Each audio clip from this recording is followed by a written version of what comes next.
तो रेसलमेनिया कर चुके हैं WWE किक ऑफ और आज जो प्रेस कॉन्फ्रेंस में हमें कमाल की चीजें देखने को मिली हैं उसके बाद क्वेश्चंस बहुत सारे लोगों के दिमाग में, आप लोगों के दिमाग में होंगे कि अब क्या होने वाला है। कोडी versus Roman is actually official for WrestleMania.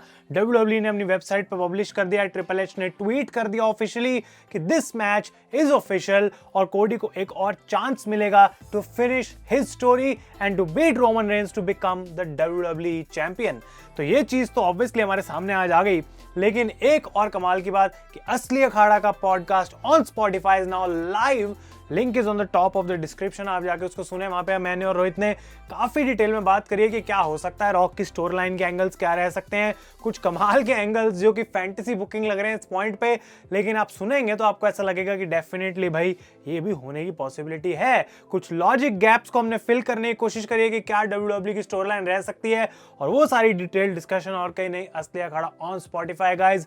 Rock and Cody and Roman, ये जो कमाल का ट्विस्ट WWE ने लिया है। अब आपने पिछली वीडियो नहीं देखी और मे भी अगर आप लोग अभी सो के उठ रहे हैं और आपको नहीं पता आज प्रेस कॉन्फ्रेंस में क्या हुआ है, तो वो वीडियो भी आप चेकआउट कर सकते हैं, उसका लिंक भी मैं दे दूंगा डिस्क्रिप्शन में।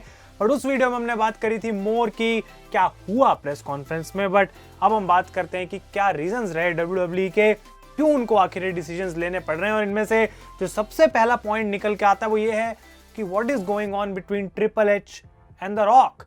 बिकॉज काफी सारे रूमर्स आ रहे थे कि ट्रिपल एच जो हैं अब क्रिएटिव डायरेक्टर नया आ गया तो उनकी जॉब चली जाएगी।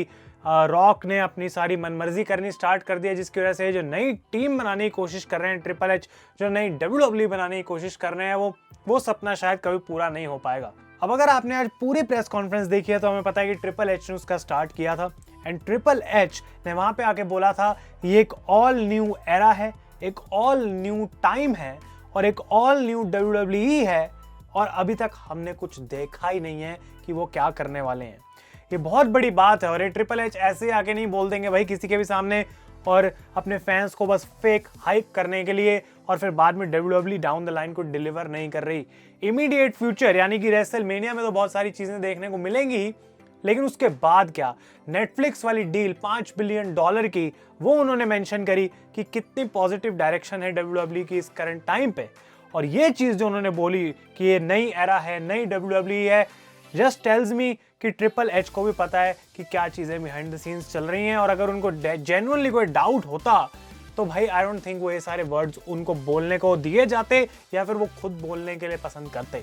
ऑब्वियसली वो एक एम्प्लॉय है TKO का, उनको अगर बोला जाएगा शायद उनको बोलना पड़े, पर ट्रिपल एच हम जानते हैं कैसे इंसान, उनका पैशन है इसके पीछे। और सबसे बड़ी बात जो हमें बाद में देखने को मिला कि रॉक और रोमन और कोडी और सेथ जब उस पूरे फ्रेम में थे तो ट्रिपल एच पीछे खड़े हुए थे और उनका रोल वहां सिक्योरिटी के अलावा कुछ था नहीं। लेकिन बिहाइंड द सीन्स जब उनकी इंटरव्यू ली जा रही थी तो ट्रिपल एच बोल रहे थे कि ये चीजें जो है अंडर कंट्रोल रखनी चाहिए, हमको काफी प्रॉब्लम हो सकती है नहीं तो। और रॉक और रोमन वहां पे आके ट्रिपल एच को कहते हैं कि you have to fix this situation, तुमको ये सिचुएशन फिक्स करनी पड़ेगी और अगर तुम नहीं करोगे तो हम इस चीज को फिक्स करेंगे। और वो बोलते हैं कि भाई कोडी को मैं थप्पड़ मार के उसका मुंह तोड़ दूंगा अगर उसने दोबारा जो है मेरी फैमिली का नाम लिया। तो ये चीज जो रॉक ने आज करी और कुछ नहीं बल्कि उन रूमर्स को प्ले कर रही है जो हम पूरे पिछले हफ्ते से सुन रहे हैं, that Rock is triple H's boss. और वही चीज आज यहां देखने को मिली कि रॉक एक बॉस है जो ऑर्डर दे रहा है ट्रिपल एच को कि you have to fix this situation, नहीं तो अच्छा नहीं होगा। और ट्रिपल एच ने जाते हुए भी बोला रोमन को कि you are very lucky, because triple H कहीं ना कहीं रोमन को बोलना चाहते हैं कि अब तू बोर्ड ऑफ डायरेक्टर्स तेरे साथ में खड़ा है तो मैं तेरे को कुछ बोल नहीं सकता हूं, but you are very lucky कि तू उस पोजीशन में है। तो आई थिंक कि ना ही सिर्फ रॉक ने अपना हील टर्न करा है, जिसपे हम आएंगे अभी, ट्रिपल एच के साथ उनकी ये जो हमें कुछ इंटरेक्शन देखने को मिली, ये सिर्फ एक स्टोरी लाइन प्ले है, ये पूरा वर्क है। और WWE ने इसको इतने अच्छे तरीके से यूज करा है, सारे रूमर्स ऐसा लग रहा है वो भी पढ़ रहे थे। और ये भी गाइस बिल्कुल पॉसिबल है कि ये जो रूमर्स आ रहे थे थ्रू आउट द वीक, ये भी कहीं ना कहीं WWE के सोर्सेज से ही आ रहे हैं। तो उनको भी पता है कि अगर हम गलत इंफॉर्मेशन लीक कर दें अपने सोर्सेज पे और फिर बाद में उसको एज अ स्टोरी यूज करें तो कितना बढ़िया होगा। अब इसका कोई प्रूफ तो नहीं है कि ये स्टोरी ही है सच में और बैक स्टेज कोई प्रॉब्लम ही नहीं है, लेकिन आई थिंक कि अगर इसको स्क्रीन पे ऐसे आज यूज करा गया तो डेफिनेटली WWE इसको मिल्क करने वाली है मोस्ट बनाने के लिए, बेस्ट बनाने के लिए फ्रॉम दिस स्टोरी लाइन। तो कहीं ना कहीं स्टोरी में दिखाया जाएगा कि जबकि ट्रिपल एच आके ऑफिशियल कर चुके हैं इस रोमन वर्सेस कोडी के मैच को फॉर रेसलमेनिया और सबको ऐसा लगता है मैच ऑफिशियल हो गया है, अभी रॉक ने अपना से उस पे नहीं दिया है, बिकॉज रॉक का प्रेस कॉन्फ्रेंस में सिर्फ यही कहना था कि मुझे रोमन से लड़ना है और रोमन को रॉक से लड़ना है। तो ये मैच ट्रिपल एच ने कैसे फाइनल कर दिया when the rock is triple H is boss. तो अगर वो इसको स्टोरी में यूज करना चाहते हैं, मे भी आने वाली 1-2 हफ्तों में कल स्मैकडाउन पे हमें चीजें देखने को मिलेंगी कि रॉक इस मैच को खत्म कराने की कोशिश कर रहे हैं और वो लीड कर सकता है कुछ ना कुछ एलिमिनेशन चेंबर में हो सकता है। मे बी वहां पे rock and Roman tag team भी कर सकते हैं against potential tag team Cody Rhodes versus question mark, क्योंकि वो डिस्कस करा हमने पॉडकास्ट में, जैसा कि मैं कह रहा हूँ पूरे डिटेल में कि वहां पे क्या मैचेस हो सकते हैं, क्या पॉसिबिलिटीज हैं यहाँ से एलिमिनेशन चेंबर और रेसलमेनिया में। अगला पॉइंट है हील रॉक का। इसके अलावा आई डोंट थिंक कि WWE के पास कोई ऑप्शन था। तो अगर आप पूछ रहे हैं कि रियल रीजन क्यों आखिर रॉक एक हील बन गए, उनको आके नॉर्मली एक फेस बनना चाहिए था, वो पॉसिबल ही नहीं था इस सिचुएशन में। लेकिन अगर इस पूरी सिचुएशन को कोई घुमा के यूज कर सकता है और फैंस को फिर से अपनी साइड पे कर सकता है, he is Dwayne the Rock Johnson. उन्होंने एटीट्यूड एरा में, उन्होंने 2000s में WWE में जो किया है वो बहुत कम सुपरस्टार कर पाए in the history of this company. और वो जानते हैं ऑडियंस के साथ खेलना, वो जानते हैं ऑडियंस कैसा रिएक्ट करेगी और उनको क्या एग्जैक्टली चाहिए इस चीज को बड़ा बनाने के लिए। और इस रेसलमेनिया को आई थिंक रॉक ने एक पर्सनल प्रोजेक्ट की तरह जरूर लिया है। पहले उनको मे भी ये लग रहा था कि अगर मैं मैच लड़ूंगा रोमन के अगेंस्ट उससे बड़ा कुछ हो नहीं सकता, but the fans are always right. अगर फैंस को कोडी वर्सेस रोमन चाहिए तो कोडी वर्सेस रोमन ही होना चाहिए। लेकिन रॉक को कहीं ना कहीं ये बात पता है कि भले ही मैं रोमन से 1-on-1 अब ना लड़ पाऊं, लेकिन स्टोरी का मैं ऐसा एक इंपॉर्टेंट पार्ट बन सकता हूं कि मैं लाइमलाइट में भी रहूंगा और मैं एक हील चीज यहाँ पे प्ले कर सकता हूं जो लोग मेरे से बिल्कुल एक्सपेक्ट नहीं कर रहे थे। तो ये कोई वर्क नहीं था जो WWE पहले से कर रही थी, बल्कि स्मैकडाउन में इस रॉक के गलत डिसीजन के बाद कि मुझे रोमन से लड़ना है, कोडी को यहाँ से हटाओ, उसकी बैकलैश को देखने के बाद रॉक ने डिसाइड किया, WWE ने डिसाइड किया कि this is the best way out. और अब ट्विटर पे ट्रेंड हो रहा है हैशटैग कोडी क्राई बेबीज, तो वो भी ऑन पर्पस करा गया जानबूझ के, so that people use it, उसका यूज हो और एक बार फिर से एक तरीका मिले यहाँ पे टू ट्रेंड फॉर रेसलमेनिया।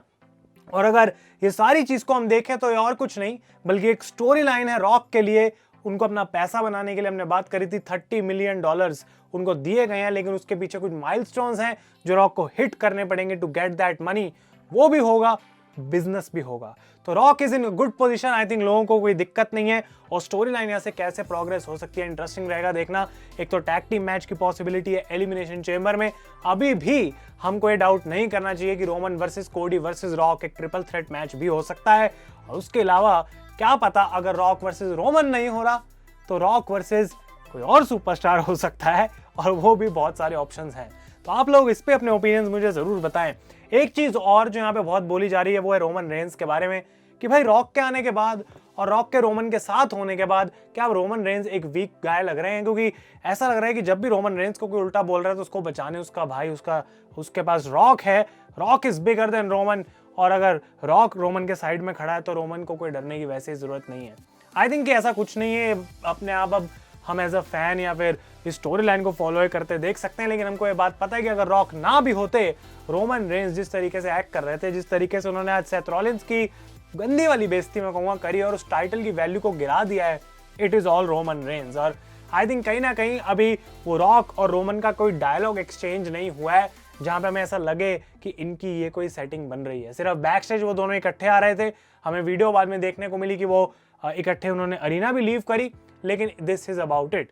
तो I think Roman Reigns is not weak at all. Question ये है कि क्या अब रोमन रेंस अपना टाइटल हारेंगे या कोडी अपनी स्टोरी फिनिश करेंगे, वो हमें आगे 1-2 हफ्ते रेसलमेनिया की बिल्ड जब देखने को मिलेगी तो बेटर आइडिया गाइस लग पाएगा। अब इसके अलावा रॉक आई थिंक अपनी पोजीशन में सेट हैं। कल SmackDown is a can not miss show, because कल रॉक भी आ सकते हैं, रोमन कोडी सब आ सकते हैं वहां पे। और क्या ट्रिपल एच अब करेंगे इस रॉक की बात को लेके कि तुझे सब कुछ फिक्स करना है, बिकॉज ट्रिपल एच ने तो जाके भाई मैच ही ऑफिशियल कर दिया, which is against what the Rock told him to do. तो क्या रॉक यहाँ पे धमकी देंगे ट्रिपल एच को एक तुम्हें फायर करने की अगर तुम इस चीज को सही नहीं करोगे? मे बी ये पॉसिबिलिटी भी हमें गाइस देखने को मिल सकती है। सीएम पंक पे मैं आता हूं क्योंकि उनको मेंशन किया था मैंने लास्ट वीडियो में आज सुबह, लेकिन आप लोगों को बोला था कि बाद में इसके बारे में बात करेंगे। सीएम पंक ने बहुत इंटरेस्टिंग चीजें बोली आज कमेंट्री पे गाइस, और उनको होस्ट बनाना कोई एकदम से लास्ट मिनट कॉल नहीं था। WWE नहीं चाहती कि इतने पॉइंट पे वो सीएम पंक को इतनी मुश्किल से 10 साल बाद वापस लाए, सब कुछ हाइप बनाई और वो इंजर्ड हो गए हैं तो उनको दूर रखा जाए प्रोडक्ट से। उनका बिजनेस, उनका फायदा उसी में है और सीएम पंक का फायदा उसी में है कि वो किसी ना किसी वे में फीचर हो पाए, चाहे वो कमेंट्री पे ही क्यों ना हो। तो ये रिपोर्ट्स आ रही हैं और अभी कुछ कंफर्म नहीं है, लेकिन सीएम पंक आने वाले रेसलमेनिया, रोड टू रेसलमेनिया, जब तक वो रिकवर कर रहे हैं अपनी टॉर्न ट्राइसेप से, कमेंट्री पे भी रह सकते हैं, मे बी रेसलमेनिया को होस्ट भी कर सकते हैं। तो ये रूमर जरूर इधर उधर जा रहे हैं, लेकिन उनका कुछ ना कुछ ऑन स्क्रीन रोल हमें देखने को मिलेगा। और सीएम पंक ने आज कुछ इंटरेस्टिंग चीजें भी बोली और ये बात मैं बोल रहा था रोहित को, हम बात कर रहे थे पॉडकास्ट से पहले कि भाई सीएम पंक जैसा बंदा कमेंट्री पे भी कुछ बोल रहा है तो लोग उसके बारे में अलग से बात कर रहे हैं। कोई ये बात नहीं कर रहा कि भाई बिग ई भी वहां पे थे, बिग ई इतने टाइम से नहीं आ रहे, because CM Punk is an attraction. और सीएम पंक ने आज बोला सिंपली कि भाई देखो, अगर मुझे कोई ऐसे मुक्का मारता मैं तो उसको वापस मुक्का मारता। और ये क्या वैलेंटाइंस डे है क्या कि भाई रोमन आके बोल रहा है चूज रॉक, सेथ बोल रहा है चूज कोडी, कि तुम्हें जो चाहिए तुम पिक कर सकते हो। पंक कहते हैं कि भाई अगर मैं उस पोजीशन में होता तो मैं कभी भी ड्वेन को अपना मेन इवेंट रेसलमेनिया में इस पॉइंट पे नहीं छीनने देता, जैसे उसने मेरे से 10 साल पहले 2013 में किया था। और ये सारे जो शॉट्स लिए गए, सीएम पंक एंड में जब अपनी कमेंट्री दे रहे थे रॉक पे, बिल्कुल उसी एंगल में पीछे रॉक को भी दिखाया जा रहा था। तो इंटरेस्टिंग है ये, कहीं ना कहीं ईस्टर एग्स हम इसको कह सकते हैं कि क्या इस पूरी चीज में at the end CM Punk भी इन्वॉल्व होंगे, क्या उनकी भी कोई ऐसी मेजर इन्वॉल्वमेंट रह सकती है रेसलमेनिया में जो कि एज अ होस्ट हो या कि वो कोई डिसीजन मेकिंग में हो, ताकि सीएम पंक भी एक बार फिर से फेस टू फेस आ जाए कहीं ना कहीं विद द रॉक। तो उसकी भी पॉसिबिलिटी है। आई थिंक जितनी बड़ी मोमेंट्स यहाँ पे डब्ल्यूडब्ल्यू देने की हमें कोशिश कर रही है वो सारी कोई भी प्रिडिक्ट नहीं कर सकता। एक और पॉइंट, ब्रायन गेविट्स जिनको हायर करा गया है, जो रॉक के क्रिएटिव प्रोसेस हैं, former WW head of creative, उन्होंने ट्वीट करा अपने ट्विटर पे गाइस, और उन्होंने वहां पे बोला कि अभी तो कहानी शुरू हुई है, #चैप्टर 1 ऑफिशियली स्टार्ट हो चुका है। तो कुछ बड़ा प्लान है, कुछ डेफिनेटली बड़ा प्लान है और रेसलमेनिया तक जाते जाते भाई मजा आ जाएगा, इतना मैं कह सकता हूं। एक और क्रेडिट मुझे यहाँ पे देना पड़ेगा बेकी लिंच और रिया रिप्ली को, जिनकी कमाल की सेगमेंट थी, क्योंकि रिया का कहना है द मामी इज ऑलवेज ऑन टॉप, तो बेकी कह रही है कि रिया को बनना पड़ेगा बॉटम क्योंकि the man is coming around. तो भाई ये जो इस तरीके से फ्रेम करी गई थी स्टेटमेंट, लोग जो समझने वाले समझ गए और उनको मजा आ गया, because this is going to be a crazy match. Becky शायद प्रॉब्ली जीतेंगी एलिमिनेशन चेंबर, रिया को चैलेंज करेंगी और उसके बाद उनका मैच होगा for the first time ever at WrestleMania. तो गाइस जो हाइप है आज प्रेस कॉन्फ्रेंस के बाद काफी ज्यादा बढ़ गई है। कोडी रोड्स ने भी फॉर एवरीथिंग लिखा ट्रिपल एच की ट्वीट पे रिप्लाई करते हुए, तो वो कहीं ना कहीं एक्नॉलेज कर रहे हैं कि फाइनली उनको वो मौका मिल गया है स्टोरी खत्म करने का।